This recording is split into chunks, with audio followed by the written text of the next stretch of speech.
계시록에는 많은 분들이 잘 알지 못하는 것들이 있는데요. 하늘 찬양이 있어요. 하늘 찬양. 인간이 부르는 찬양이 아니고요. 하늘의 찬양이 기록이 되어 있어요. 이게 정말 놀라운 얘기거든요, 사실은. 하늘 존재들이 어린 양과 보좌에 앉으신 하나님께 올려드리는 각종 찬양이 기록이 되어 있습니다. 그래서 계시록은 희망으로 가득 찬 책입니다. 기쁨으로 가득 찬 책이 계시록인 것입니다. 승리는 확정이 되었고 하나님의 백성들은 영광스러운 자리로 초청을 받도록 이미 결정이 되어 있는 것입니다. 믿으시게 되길 바랍니다. 그 하늘 찬양이 그냥 다 비스무리한 찬양이 아니고 각 단락마다 그 내용마다 다른 찬양이 기록이 되어 있어요. 그래서 그 찬양이 우리 입술에서도 하나님께 함께 불려 올려지게 될 때 우리의 마음도 계시를 받은 요한의 마음처럼 동일한 영으로 기쁨으로 환희로 가득 차게 될 것이라고 저는 믿어요. 그래서 혹시 우리 살다가 삶이 힘에 부치고 또 낙심되는 일이 있고 그렇게 할 때 기도할 수 있고 말씀 읽고 이렇게 여러 가지 활동들을 할 수 있는데 이 하늘 존재들이 부른 찬양을 이렇게 쭉 읽으시면서 마음에 읊조려 보세요. 하늘 존재들이 부른 찬양이에요. 어떤 인간, 하나님을 사랑하는 다윗과 같은 그런 사람이 부른 찬양이 아니고 하늘 존재들이 부른 찬양이 있다. 그 노래를 부르게 되면 그 노래의 내용을 이렇게 묵상하게 되면 이 세상에 어떤 것도 어떤 시련도 어떤 고민스러운 일도 다 사라집니다. 그래서 우리도 함께 그 노래에 참여하면 좋겠다. 소리는 영입니다.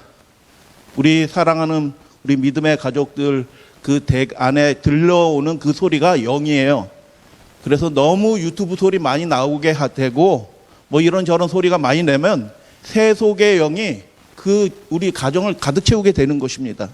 거룩한 소리로 가정을 채우시고 여러분의 시간을 채우시고 우리의 마음을 채우시게 될 때 우리가 하나님과 하늘 보좌와 연결된 사람이 될 수 있어요. 그래서 어떤 소리를 듣느냐에 따라서 변화와 생명으로 충만하게 될 수도 있고 하나님이 원하지 않는 다른 소리를 듣게 되면 오히려 마음에 여러 가지 문제들이 생길 수 있어요. 태초에 빛이 있으라라는 소리가 있은 다음에 빛이 있었던 것이죠. 스로보니게 여인은 예수님의 이방인이에요. 성경도 모르고 하나님도 잘 모르지만 예수님에 대한 소문을 듣고 그 마음속에 희망이 샘솟아 올랐던 것을 보게 됩니다. 그 딸은 아주 심한 병이 걸렸지만 그 병으로 그가 고민하지 않게 되었어요. 예수님 만나게 되었고 예수님이 그를 대하여 자녀의 떡을 취하여 개에게 던짐이 마땅치 않는다라고 아주 모욕적인 얘기를 한 거예요, 사실은. 근데 아주 모욕적인 얘기를 해도 이미 그 소리를 들었어요. 그 예수 그리스도, 예수님이라는 분이 어떤 분이라는 소문을 듣고 예수님은 그런 분 아니야. 그의 마음이 조금도 흔들리지 않았던 것입니다. 그래서 그 소문을 듣고 희망이 생겨났고요. 여리고 소경 바디메오는 예수님이 내 믿음대로 될지어다라는 그 소리를 듣고 보게 된 것이죠. 그래서 들어야 보이게 되는 것입니다. 안 들으면 보여도 알지 못하고 깨달을 수 없게 되는 것입니다. 듣는 것이 중요하죠. 그래서 믿음은 들음에서 나며 들음은 그리스도 예수 그리스도의 그 말씀으로 말미암았느니라라고 얘기하는 것입니다. 굉장히 중요하죠.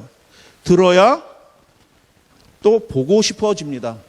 하나님의 음성을 자꾸 듣다 보면 하나님이 보고 싶어져요.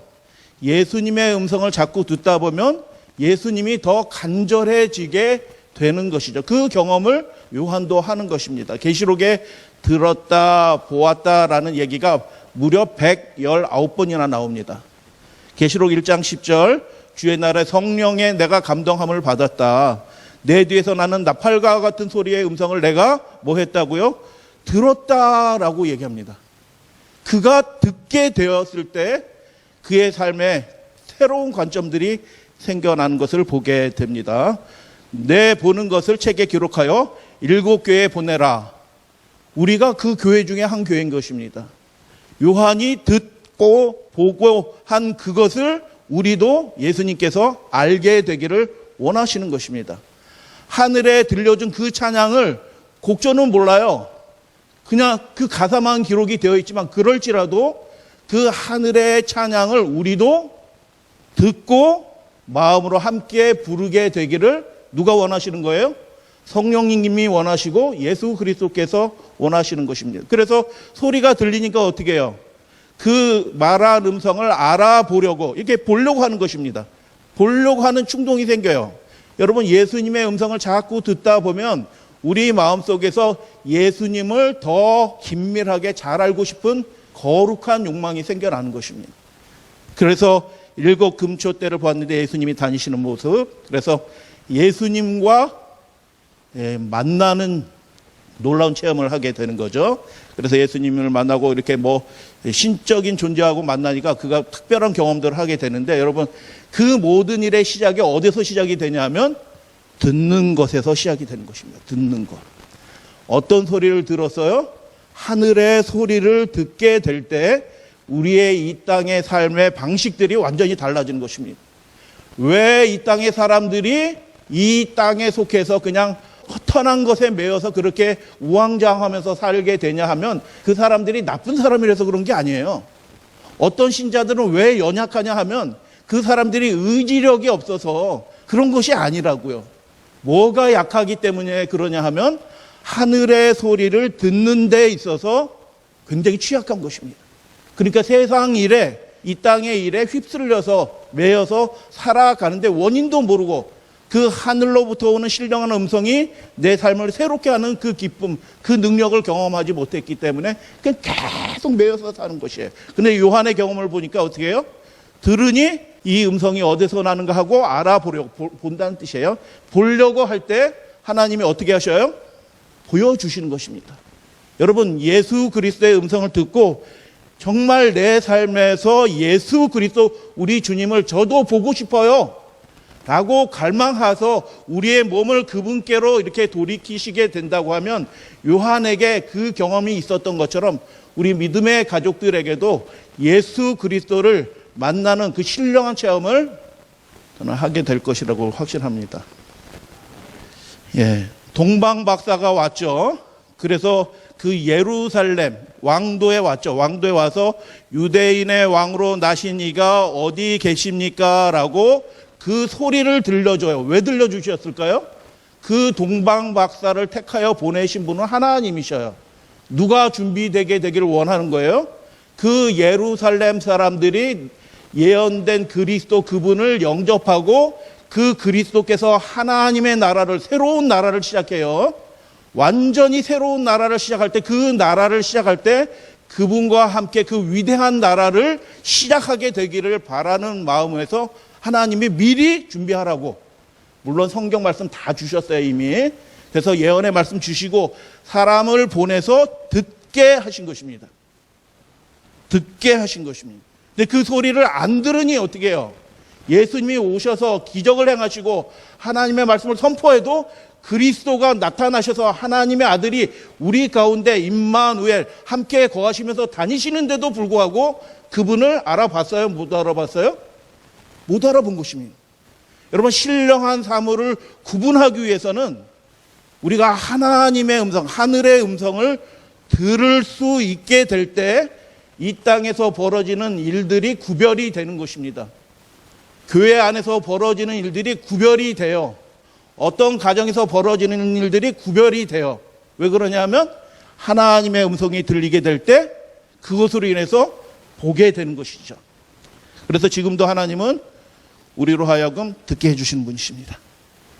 우리 사랑하시는 안산교회 우리 믿음의 가족들 이렇게 많이 참석해 주셔서 기쁘게 생각합니다. 잘 듣는 분들이 복 있는 것입니다. 듣지 못하면 그래서 보지 못하는 것입니다. 예수님이 그 종교인들, 유대인들에 대해서 끊임없이 말씀하신 게 뭐예요? 너희들이 소경이 되었다. 안다고 얘기하지만, 너희들이 성경을 알고 제사를 드리고 하나님을 경외한다고 얘기하지만 너희가 소경이 되었다라고 얘기해요. 왜 소경이 되었나요? 그 유명한 지식인들, 랍비들의 소리는 잘 들었지만 하나님이 하시는 말씀을 들을 수 있는 귀는 없었던 것입니다. 그래서 안다라고 얘기하지만, 믿는다라고 얘기하지만 하나님이 실제로 어떤 분인지 모르는 겁니다. 보지 못하는 것입니다. 예수님 구분하지 못했죠. 더 심각한 문제는 뭐냐 하면, 소경된 인도자가 소경을 인도해서 예수님이 하신 말씀이죠. 함께 어디에 빠진다고요? 구덩이에 빠진다라고 말씀하신 것입니다. 그 구덩이란 말이 뭐예요? 넘어진다는 뜻이 아니고요, 멸망의 구덩이에 떨어진다는 거예요.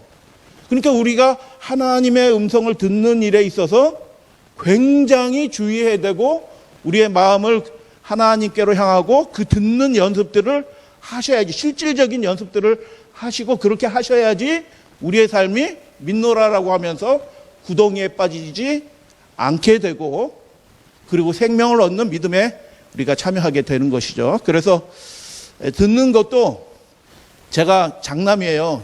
2남 4녀의 장남이거든요. 그러니까 뭐 결정할 때 제가 알아서 다 결정했어요. 뭐 상담할 사람이 없어요. 예전 어르신들은 뭘 알겠어요? 그러니까 다 혼자서 생각하고 혼자서 결정을 하고, 신앙도 별로 없었으니까 하나님께 뭐 여쭤보는 것도 몰랐어요. 그게 몰랐어요. 그러니까 다 혼자서 결정을 했어요. 근데 성경에서 하나님의 말씀에서 제일 어리석은 일로 하나님이 지적하시는 행위가 있는데 무엇이냐면, 자기가 말하는 소리를 자기가 듣는 겁니다. 여러분 무슨 결정할 때 여러분 어떻게 해? 내가 뭐 하지? 이렇게 하면 지금 누구한테 말하는 거예요? 자기가 자기한테 말하는 거예요. 모놀로그예요. 누구 얘기를 듣는 게 아니고 자기가 자기한테 말하고 자기 스스로 결심하고 자기가 행동해. 그것처럼 비극적인 일이 없다는 것입니다. 근데 제가 고백합니다. 평생을 50평생을 살아오면서 제가 그렇게 살아왔어요. 내 생각을 듣고 내 마음의 소리를 듣고 그 생각대로 내가 살아왔더라고요. 그러니까 많이 넘어지는 것입니다.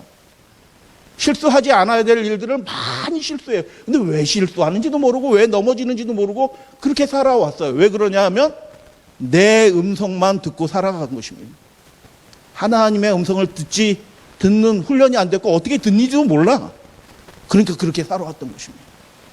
그래서 자기 음성을 듣는 것은 그것처럼 비극적인 모습이 없어요. 거기엔 새로운 것이 없어요. 맨날 회돌이 치는 것처럼 그 소리가 그 소리야. 태초에 비지스라 해서 어둠을 깨우는 그런 놀라운 깨달음이 있는 그런 것이 없어요. 자기 소리를 들으면 맨날 그 소리밖에 없어요. 하나님은 자기 스스로에게 말하는 자를 어리석은 자라고 말씀해요. 누가복음 12장에 어리석은 부자의 비유가 나타나죠. 예수님이 하신 말씀이에요. 이 부자가 왜 어리석은 걸까요? 그날 죽을지도 모르고 뭐 하리라 해서 어리석은 거예요? 아니에요. 예수님이 하신 말씀의 더 근본적인 취지는 뭐냐면, 그가 심중에 생각하여 이르되, 누가 누구한테 말하는 거예요? 자기가 자기한테 말하는 거예요. 하나님의 음성을 듣지 않아요. 지금 소초를 풍성하게 주신 분은 누구예요? 하나님이셔요. 하나님의 음성을 들어야 돼요. 그 소출이 풍성해지고 뭐 창고를 짓고 하면 혼자 짓는 게 아니고 동네 사람, 마을 사람, 교우님들하고 같이 해야 돼요. 근데 그거 다 제껴버리고 지금 내가 이렇게 하리라, 내 곳간을 더 크게 짓고 내 모든 곡식과 내 영혼아라고 돼 있는데, 나여라는 뜻이에요. 나여, 이제 즐거워하면서 풍족하게 누리면서 살자, 이렇게 얘기했는데 나라는 말이 몇 번 나와요? 5번 나와요. 이사야 14장 마귀 사탄의 상징, 그 상징이 내가 북극산 위에서 내가 뭐 하리라 몇 번 나와요? 5번 나와요. 멸망자 사탄의 음성이 생각하는 방식이 이런 거예요. 그러니까 우리가 예수님을 믿는다고 얘기하면서, 하나님을 믿는다고 얘기하면서도 하나님의 음성을 듣는 게 아니라 어떻게 될 수도 있어요? 성경은 읽기는 읽어, 지식도 있어. 그러나 하나님의 음성을 못 듣게 되면 어떻게 되냐면, 살아가는 방식들은 내가 오늘은 이거 하고 내일은 이렇게 하고 올해 적금을 잘 부었다가 내년은 어디에다 투자하고 뭐 하고 이렇게 하리라, 이렇게 하면 어떻게 해요? 하나님이 판단하셔요. 어리석은 자여라고 판단하시는 것입니다. 자기가 자기한테 말하는 게 그렇게 어리석은 거예요. 그래서 계시록의 18장에 보면 17장, 18장이 바벨론 심판이잖아요. 그 바벨론 성이 애곡하는 소리가 나요. 망하는 거, 일시간에 망하였다라고 얘기해요. 바벨론이 왜 망한 거예요? 도덕적으로 타락하고 음행 때문에 망한 것이 아니에요. 근본적인 원인. 여러분, 하나님은 우리를 사랑하시고 이 세상 모든 죄인들을 다 구원하시기 위해서 그분의 보혈의 피를 흘려주셨어요. 그분의 보혈의 피의 공로에서 제외될 사람은 한 사람도 없는 것입니다. 믿으시면 아멘. 그 죄 때문에 멸망받은 것이 아니라고요. 그 삶의 방식에 근본적인 태도가 있어요. 바벨론에 두 증인이 있었다라고 얘기합니다. 여러분, 이번 일주일 기간에 계시록 한번 이렇게 천천히 해서 다 읽어보세요. 두 증인으로 하여금 그 바벨론 사람들에게 하나님의 음성이 들려지게 했어요. 근데 죽였죠. 승천하고 뭐 이런 일이 있었지만, 새 천사를 통하여 그 바벨론의 사람들에게 하나님의 기별을 전하도록 하셨어요. 그런데 어떻게 해요? 그 바벨론 음녀는 뭐라고 얘기해요? 18장에서 그가 마음에 말하기를, 누가 누구한테 말하는 거예요? 자기가 자기한테 말하는 거예요. 이게 멸망의 그 가증한 태도인 것입니다. 하나님을 믿노라라고 얘기하면서 삶의 방식은 자기가 생각한 대로 자기 방식대로 결정하면서 살아. 그런다고 확 빗나가지는 또 않아. 그렇게 살아가는 것입니다. 나는 여왕으로 앉은 자의 과부가 아니라 결탄코 애통함을 당하지 아니하리라 하니, 그래서 이렇게 망한 거예요. 일시간에 망하였다. 왜 망한 것입니까? 바벨론이? 그 근본적인 문제가 있는데, 영적인 문제예요. 사망적인 문제예요. 그 문제가 뭐냐면 자기 소리 외에는 다른 소리를 듣지 않는 것입니다. 우리 믿음의 가족들, 나는 약간 고집불통이다라고 생각하시는 분들이 있죠.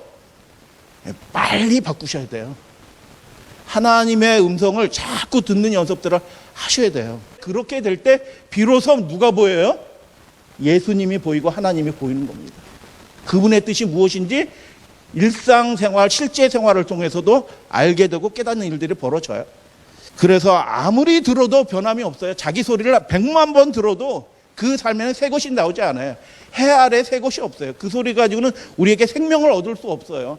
하늘에서 이 땅으로 내려오신 그분의 음성, 다시 하늘로 올라가신 예수 그리스도 우리 주님의 음성을 듣게 될 때 그 삶의 변화가 일어나는 거죠. 잠깐 들어도 변화가 일어납니다. 그래서 계시록에는 하늘 찬송으로 가득하다. 독솔로지라고 얘기해요. 영광송이에요. 기뻐서 어쩔 줄 모르는 거예요. 하나님이 하시는 그 일들을 그들은 다 목격했어요. 우리는 성경을 통해서, 기록을 통해서 얼음숨 부르게 알지만 그 영적인 존재들은 하나님이 하시는 그 위대한 희생과 구원의 일들을 다 목격하는데, 그들이 어떻게 앉아서 아유 하나님 훌륭하십니다 이렇게 할 수 없어요. 그들이 보좌를 향하여 면류관을 던지고 엎드리고 세세토록 큰 소리로 찬양을 하는 것입니다. 뭐예요? 보이니까. 여러분, 신앙에서 뒤로 물러가신 분들은 왜 그런 줄 아십니까? 하나님의 영광을 보지 못하기 때문에 그런 것입니다. 하나님이 안 보이는 거예요. 이 21세기 2023년도에도 하나님이 여전히 우리 가운데 역사하시고 그분의 뜻을 이루어가고 계시는데 그게 안 보이니까 세속으로 물러가는 것입니다. 그러나 승리한 사람들은 어때요? 하나님이 보이는 겁니다. 하나님께서 반드시 그분의 뜻을 이루는 것을 목격하니까 그 하늘 존재들이 독솔로지, 영광송을 부르는 것입니다. 7개 기록이 되어 있어요. 그리고 계시록 전체가 그것으로 이렇게 짜져 있습니다. 계시록 전체가 이 구조로 짜져 있어요. 그래서 계시록을 1장부터 22장까지 안 보고도 쭉 이렇게 이야기할 수 있어요. 요 구조를 알게 되시면. 그리고 진짜 어디 부분을 펴서 그 한 말씀을 읽어도 이게 무슨 말씀인지 그 구조를 통해서 보면 단번에 이해가 됩니다. 그래서 계시록은 해석하는 책이 아니고요, 발견하는 책에 천천히 읽어가시면서 다 보여요. 이거 제가 발견했다는 뜻은 아니에요. 다 송영이 있다, 찬양이 있다라고 얘기하는데 이런 구조가 있다라는 것을 아는 사람은 또 없어요. 그래서 5단락으로 이루어졌고요. 첫 번째 단락은 교회, 두 번째는 7인, 세 번째 단락은 7 나팔, 네 번째 단락은 7 대접, 5번째 단락은 뭔지 아십니까? 우리가 예언의 백성인데 예언 말씀을 자체를 읽어보지는 않아요. 그냥 공식처럼 계시록 12장 17절, 14장 12절, 11장 19절 라우디게아 이렇게 이런 것만 알고 있죠. 그 말씀 자체가 뭘 의미하는지는 자세히 살펴보지 못했던 것입니다. 다섯 번째 단락은 일곱 환상이에요. 계시록 19장 11절부터 내가 보니 해서 순서대로 일곱 개 내가 보니 환상 장면이 나와요. 뭐 설명 안 드리겠는데요. 그 내용만 알아도 천년기가 예수님 전에 있나 후에 있나 뭐 이런 거 헷갈릴 거 없어요. 하나님이 보여준 순서대로 보면 그 모든 문제가 다 해결돼요. 여러분이 앉아 계신 이 교회는 계시록의 그 일곱 환상 그 기록된 예수님의 말씀대로 가르치는 교회라는 것을 알고 기뻐하셔도 될 거라고 저는 생각이 듭니다. 그래서 천상의 존재가 나타나요. 하늘 대제사장이 나타나고 힘센 천사가 나타나고 금항로를 가진 천사, 대접을 가진 일곱 천사가 나타나고 기록하라라고 명령하는 천사가 나타나서 그 단락을 이끌어요. 근데 그 단락을 이끌기 전에 뭐가 나타나냐면 그 단락과 관련 일곱 교회인 나팔 대접 환상과 관련된 찬양이 먼저 나와요. 그리고 예배 마칠 때 뭐 하죠? 마치는 찬양하는 것처럼 그렇게 찬양이 되어 있어요. 일곱 개 찬양이 이렇게 되어 있고 오늘은 계시록 그 맨 마지막에 있는 말씀 계시록 22장 11절 불의를 행하는 자는 그대로 불의를 행하고 이렇게 되어 있는데 행하게 하고 옵니다. 말씀의 의미가 뭐예요? 불의를 행하게 하고 하나님은 그냥 내버려 두시는 것입니다.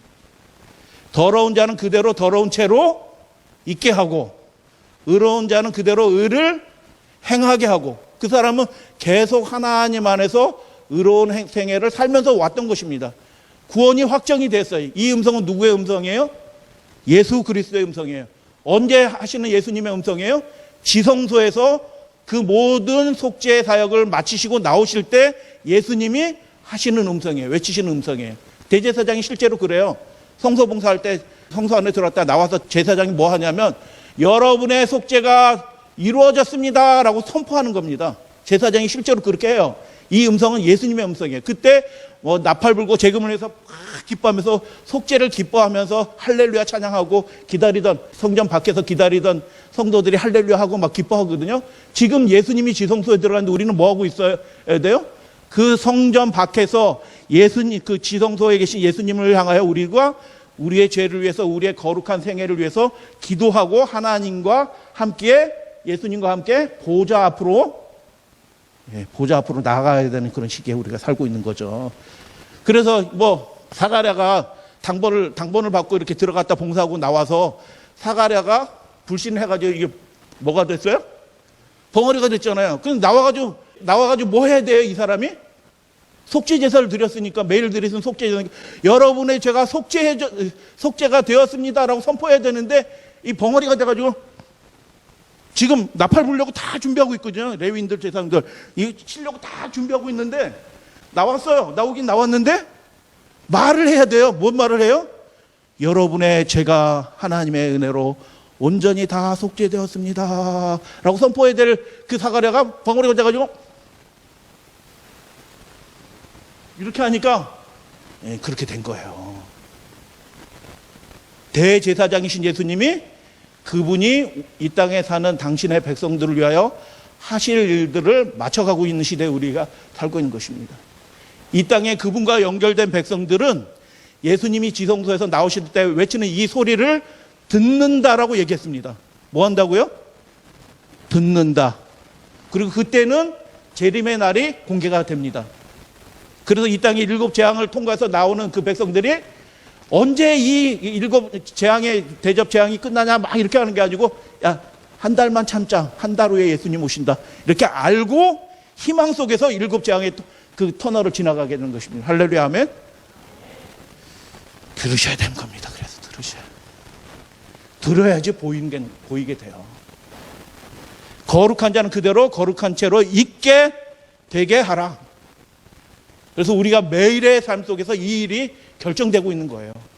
예수님과 함께 지성소 앞으로 우리가 나가고 하나님 앞으로 나아가는 그 삶을 매일의 삶을 통해서 그렇게 하게 되고 예수님의 음성을 듣게 될 때 우리는 의로운 자로 거룩한 자로 하나님 앞에 서게 될 것입니다. 차이가 발생하죠. 차이가. 불의를 행하는 자, 더러운 자, 의를 행하는 자, 거룩한 자. 계시록에서는 땅에 속한 자라고 얘기해요. 그 사람들이. 왕이고 왕족이고 뭐 장군이고 힘센 자고 뭐 이런 사람들이지만 그 사람들이 세상적으로는 굉장한 것처럼 보이지만 그 사람들을 하나님은 뭐라고 얘기하면 땅에 속했구나. 안타깝다라고 얘기하시는 거예요, 예수님이. 하늘이 안 보이니까 땅에 속해서 사는 것입니다. 짐승에 굴복합니다. 그러니까요. 국가가 시키는 대로 다 하는 겁니다. 이게 무슨 뜻인지도 모르고 그냥 국가가 하라니까 시키는 대로 다 해요. 굴복해요. 여러분, 굴복한다는 말이 경배한다는 뜻이에요. 엎드린다, 굴복한다는 말이 경배한다라는 단어의 그 의미예요. 새 천사가 창조자 하나님께 경배하라, 두려워하며 경배하라고 그러잖아요. 하나님께 굴복하라. 이 세상 권세에 굴복하지 말고 누구의 권세에 굴복하라? 하나님의 권세에 굴복해라. 그게 예배인 것입니다. 하나님의 권세에 굴복하는 그 행위가 예배라니까요. 세 번째, 짐승의 표를 받게 되죠. 그리고 하나님의 인을 받는 사람이 되고 7 화를 당하고요. 그 재앙에서 복을 받고 7 복을 받게 되고요. 바벨론의 슬픈 노래를 부르게 되고요. 새 노래와 구원의 노래를 부르는 사람이 되고요. 둘째 부활에 참여하는 사람이 되고, 이 더러운 자, 불의를 행하는 자는 둘째 부활에 참여하는 자가 되고, 의를 행하는 자, 거룩한 자는 첫째 부활에 참여하는 복을 누리게 되는 것입니다. 그리고 성 밖에 있는 사람, 계시록 19장에 나오죠. 새들의 잔치가, 예수님 백말탄자로 이렇게 해서 새들의 잔치가 나오는데 성 밖에 있는 모습으로 발견되는 거예요. 울며 어두운 데로 쫓겨나서 울며 이를 갈미 있으리라 라는 예수님의 그 저주의 말씀, 그 말씀이 이루어지는 거예요. 슬프게. 그 반대 의를 행하는 자는 청함을 받고 그 아름다운 새 예루살렘 성 안으로 들어가는 모습으로 계시록은 끝나는 것입니다. 우리 믿음의 가족들은 이 오른편에 있는 그 신령한 복을 받으시는 믿음의 가족들 되시게 되기를 주님의 이름으로 축복해요. 의를 거절했기 때문에 그런 것입니다. 오른쪽 사람은 의를, 하나님이 하시는 그 의를 받아들인 것이에요. 선택은 자기가 하는 것입니다. 그 매일 매순간이 선택하는 것이에요. 하늘의 음성을 듣고 우리의 삶이 그 음성에 맞춰서 살게 되는 사람은 이 복된 삶을 누리게 될 것입니다. 여러분, 의의 개념에 대해서 좀 아실 필요가 있어요. 아까 의를 행하는 자는 그대로 의를 행하게 하고 그렇게 하게 되는데, 의라는 게 뭐냐면 심판이, 하나님이 최종적인 심판을 하기 전까지는 하나님의 의는 뭐냐면 살리는 행위가 하나님의 의예요. 믿으시게 되기를 바랍니다. 그 죄인을 살려내는 게 하나님의 의예요. 건져내는 게 하나님의 의예요. 나의 의로운 손으로 너를 붙들리라. 아멘. 상한 갈대를 꺾지 않을 것이다. 꺼져가는 등불을 끄지 않으시고, 거기서 끝나는 게 아니고 꺼져가는 등불을 끄지 않은 게 그 심지를 고추 세워서 새롭게 빛이 나게, 그 인생 망한 줄 알았는데 하나님이 새롭게 하나님을 위해서 영광스럽게 빛나는 존재로 하나님이 만드시는 게 구원의 행위가 하나님의 의인 것입니다. 그래서 신약에서도 다 똑같아요. 그의 피로 화목제물로 삼으사 자기의 의로우심을 나타냈다. 이게 무슨 뜻이에요? 로마서 3장. 예수님이 죽으셨는데 그게 하나님의 의로우심이야. 그게 왜 그런 거예요? 그 예수님의 죽으신 그 보혈의 피로 인해서 죄인이, 어떠한 죄인이라도 다 살게 된 것입니다. 그래서 그게 하나님의 의로우심이에요. 살도록 하시는 것입니다, 하나님은. 그래서 여러분들이 의를 행한다라는 것은 무엇이냐면 살리는 그 일에 함께 참여하시는 것입니다.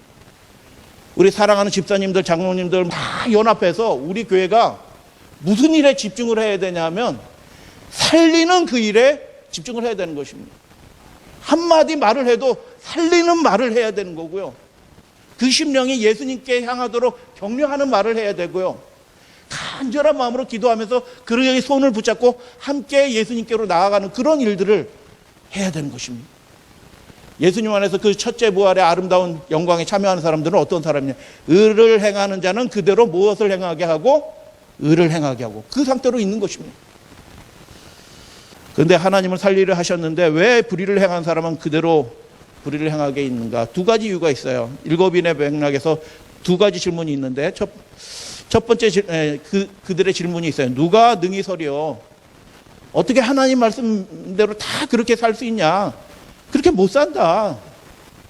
7번째 인을 떼실 때가 재림인데 6번째 인을 떼실 때 그 장면에 이 마지막 시대 사람들의 모습이에요.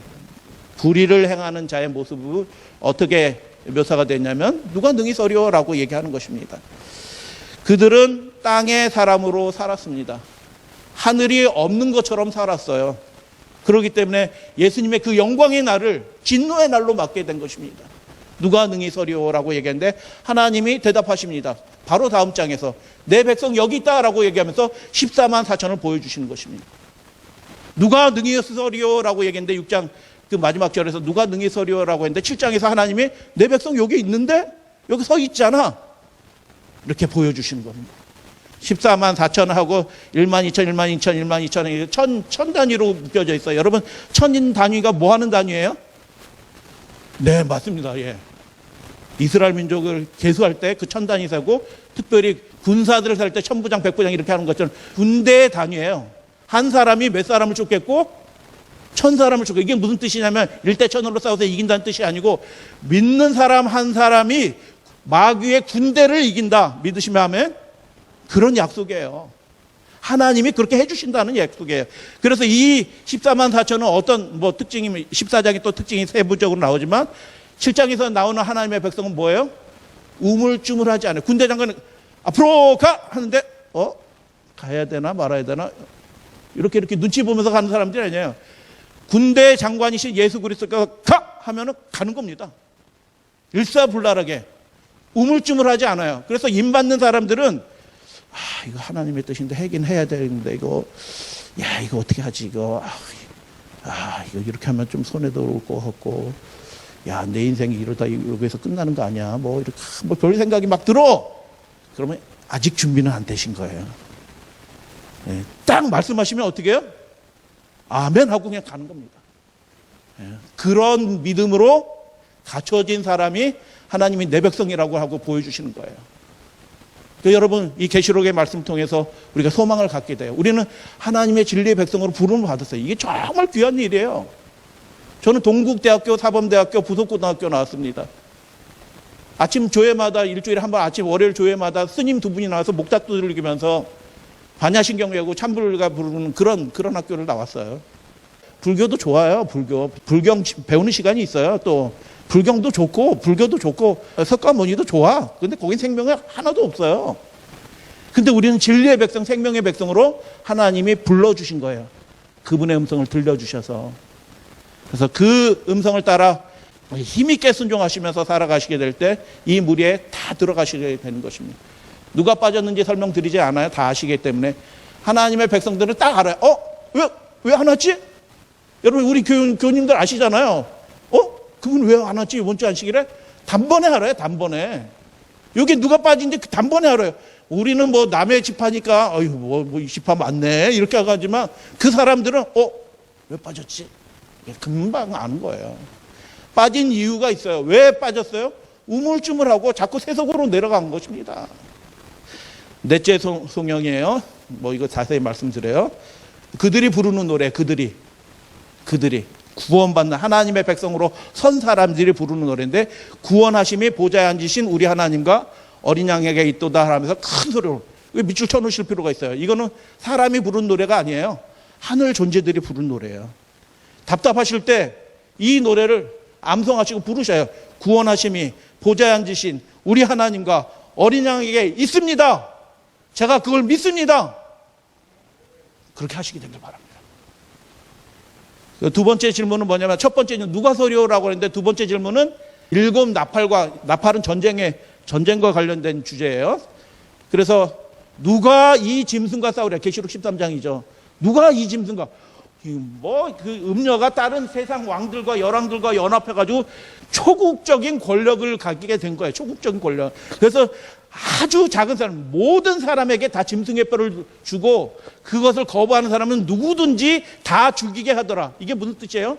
초국적인 권세. 시골에 있거나 도시간에 있거나 어디 있거나 다 통제하고 그 사람에게 영향력을 미치는 그 초국적인 권세를 가진 짐승이에요. 덤빌 수 있겠어요? 누가? 아무도 뭐 대들 생각하냐고 시키는 대로 합니다. 이 국가예요. 국가. 짐승이니까 그 국가가 시키는 그 법령과 행정지침에 따라 다 따라서 합니다. 누구 외에는 요게 노란 편 14만 4천과 흰 옷을 입은 큰 무리 외에는 다 따라하는 것입니다. 왜 그들은 따라하지 않을까요? 그들은 예수님을 봤어요. 우리를 위해서 죽으신 예수님의 그 모습을 봤어요. 세상 권세에 굴복할 수 없는 것입니다. 죽어도 사는 길이라는 것을 알게 되었어요. 누구를 통해서? 일찍이 죽임을 당하신 어린 양이신 예수 그리스도의 그 모습을 통해서 죽어도 이게 사는 길이고 이게 비참한 것처럼 보이지만 오히려 영광스러운 길이라는 것을 확신하게 알아요. 죽는 것을 두려워하지 않는 것입니다. 할렐루야, 아멘. 그러니까 이기는 거죠. 내가 신앙 지켜야지 하면서 이기는 게 아니고요. 그 길이 눈앞에 보이는 거예요. 타협하지 않고요. 양보할 수가 없어요. 그들이 이기는 것입니다. 그런데 지는 사람은 어떻게 해요? 짐승의 표 받는 사람들은 그 눈에 보이는 거, 육신적인 것만 보는 것입니다. 어휴, 이거 벌금 때린데 감옥에 집어넣는데 뭐 이렇게 하니까 어휴, 이렇게 되는 거죠. 하나님의 계명을 어기게 되는 거죠. 그래서 그 당면에 그들이 왜 그러냐? 땅의 권세에 굴복한 것입니다. 마치 하늘이 없는 것처럼 그렇게 사는 것입니다. 근데 예수님이 보여주시죠. 계시로. 이기고 요게 15장 2절에 그 사람들이 부르는 노래가 15장에 나와 있어요. 짐승과 그의 우상과 그 이름의 수를 이기고 벗어난 자들. 이기고 벗어난 자들이 있다. 14만 4천은 이겼으리라고 이기는 무리라고 생각하고 벗어난 자는 어떤 사람들이냐? 나오라라고 한 사람들이에요. 그래서 그 음성을 듣고 나오는데 나오는 사람의 믿음이나 나오라고 외치는 사람의 믿음이나 똑같아요. 왜요? 나오는 사람도 목숨 걸고 나오는 거예요. 왜요? 짐승이 다 죽인다고 얘기하는데도 나오는 거거든요. 그 명령에 거부하면서 하나님의 편에 서기로 결심하는 거거든요. 그러니까 외치는 자나 그 말을 듣고 나오는 자나 똑같은 믿음인 것입니다. 어떤 믿음이에요? 어린 양의 믿음, 그 순교자의 믿음을 가지고 나오는 거예요. 근데 그들이 어떻게 해요? 이기고 벗어났다. 유리 바다 가라고 돼 있는데 하늘 유리 바다 가인데 에피인데 헬라어는 위란 뜻이에요. 위 유리 바다 위에 섰겠다라고 말씀하시는데 뭐 찬양하는 얘기는 생략하고 그들이 유리 바다 위에서 찬양을 하는 것입니다. 그들의 제일 속성은 뭐냐? 뭐 여러 가지 속성인데 첫 번째 속성이 뭐냐면은 14만 4천의 첫 번째 속성은 뭐냐면 순결인 것입니다. 순결. 여자와 더불어 더럽히지 않고. 이스라엘 백성들이 전쟁에 나갈 때 뭐 하지 않아요? 여인을 가까이 하지 않아요. 왜요?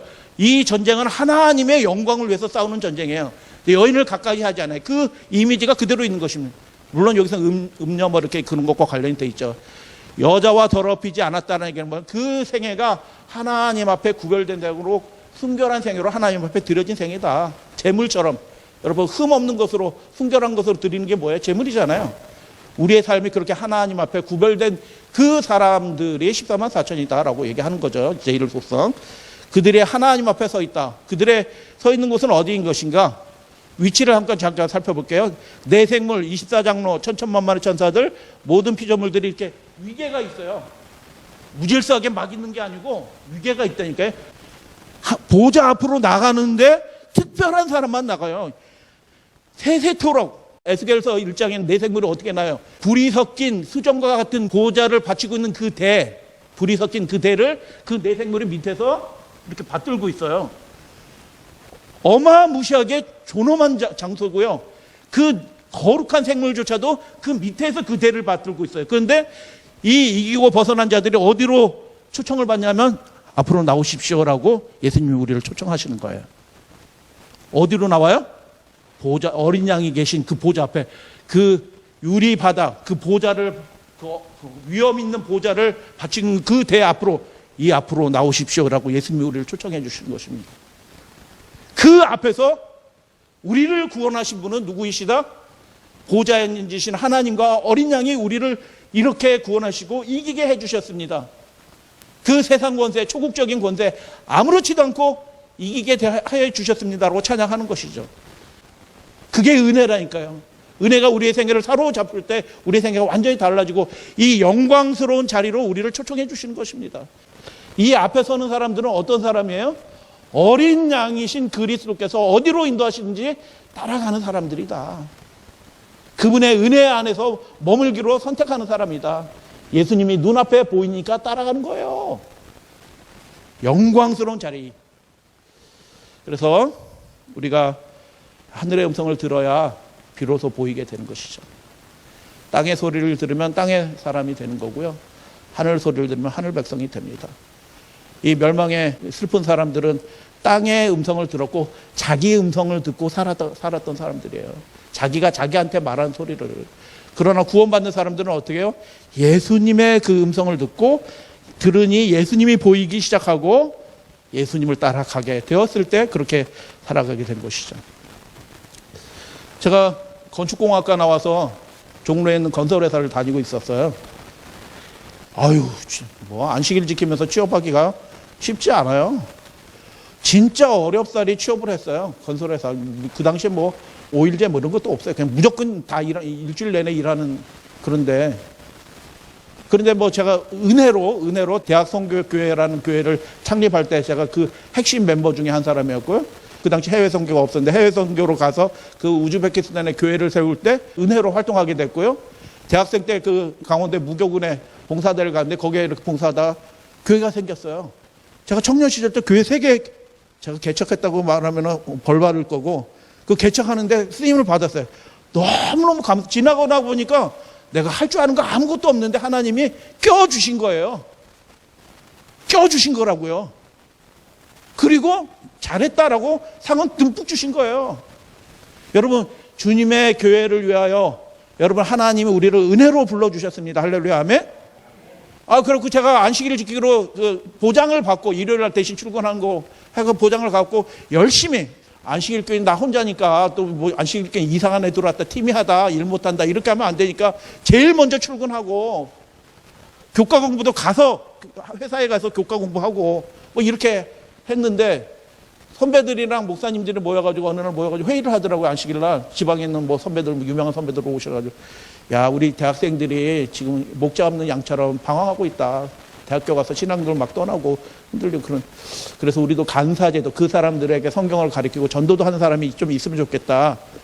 그래서 저는 그 입장을 알아요. 활동을 해왔기 때문에 빨리 했어야지 간사 그런 거 빨리 뽑아가지고 활동하게 했어야지. 근데 막 회의를 하더니 전도사님이 저한테 떠오더니 형 우리가 회의를 했는데 형이 회사 그만두고 나와서 간사하래.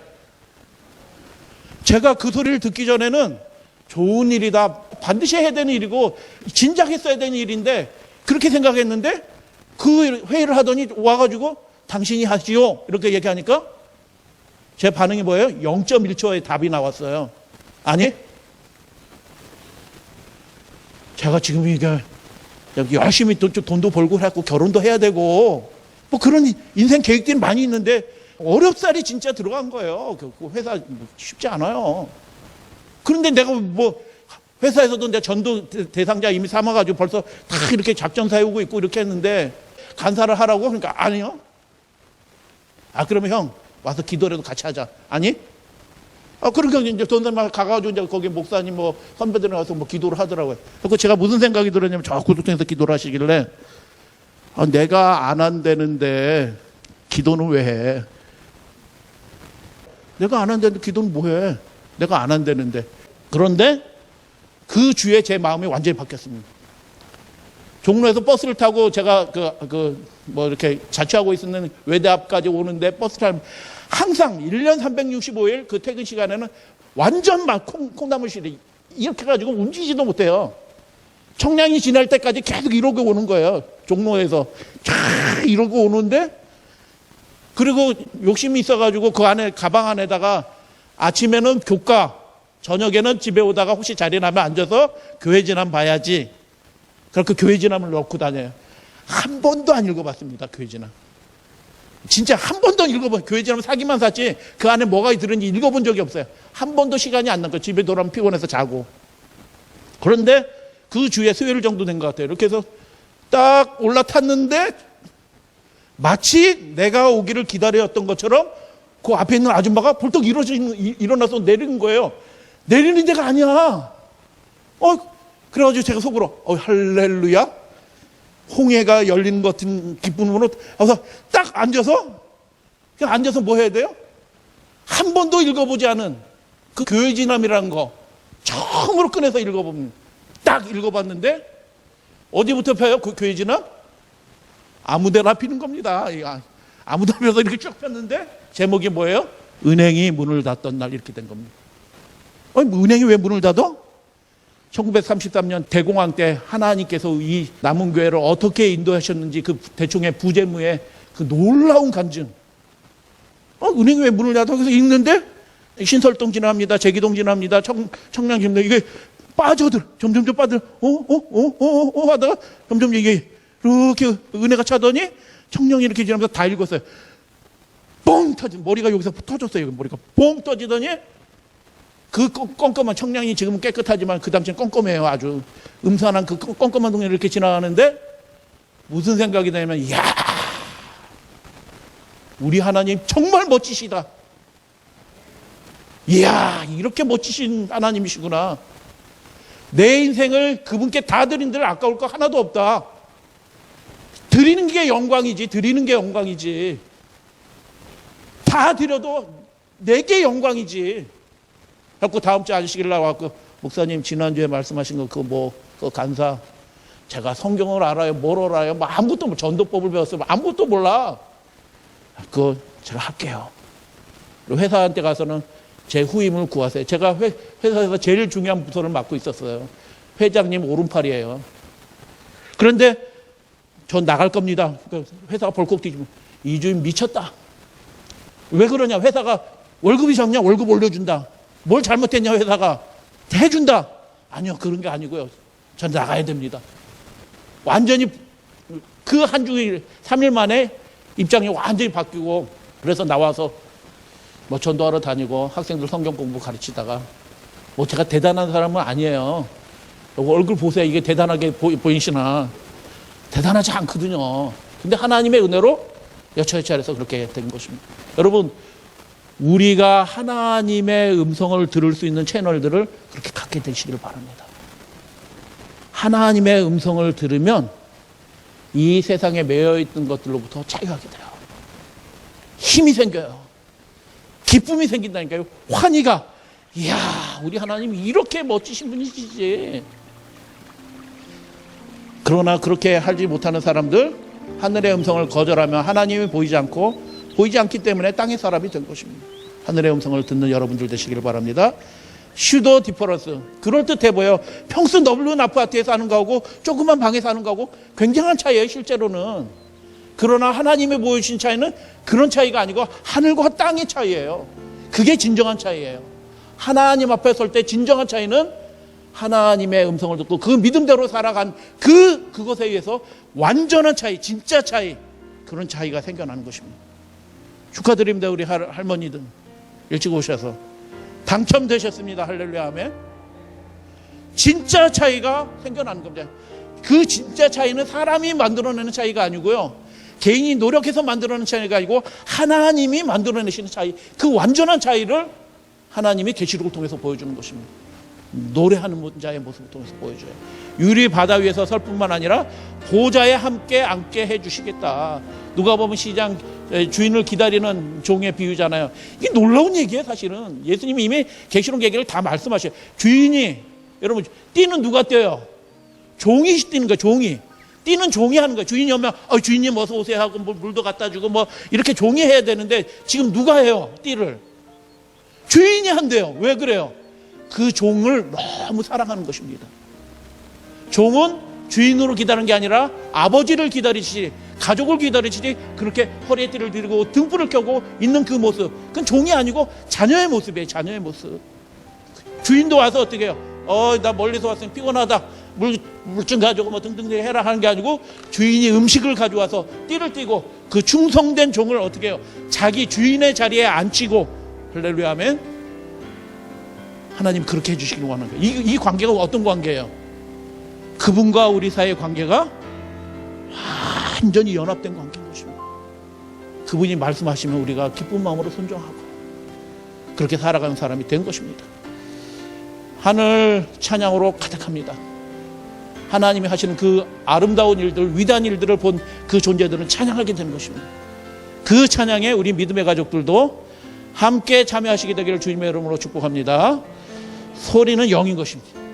하늘의 소리가 많이 들려오도록 그 들는 연습들을 하시고, 그렇게 그 소리가 마음에 새겨진 축복을 받으시고 예수님 오실 때 그 영광스러운 주의 호령과 나팔 소리와 천사장의 소리를 들으시는 우리 믿음의 가족들 되시기를 주님의 이름으로 축복하면서 첫째 날 말씀 마칩니다.